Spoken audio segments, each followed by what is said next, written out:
ہر تعلق اور رشتہ بڑا محترم اور پیارا ہے۔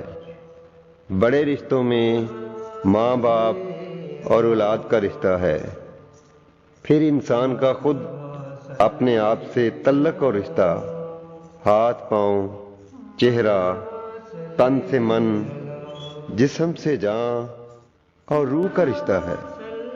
پھر ان سے بڑھ کر ایمان اور ایمان سے بڑھ کر اللہ کے محبوب سے تعلق اور رشتہ ہے، جن کی وجہ سے ایمان نصیب ہوا۔ اللہ تعالیٰ نے جب اپنے نور سے رسول پاک کو تخلیق کیا تو اتنا حسین بنایا کہ خود ہی فدا ہو گئے۔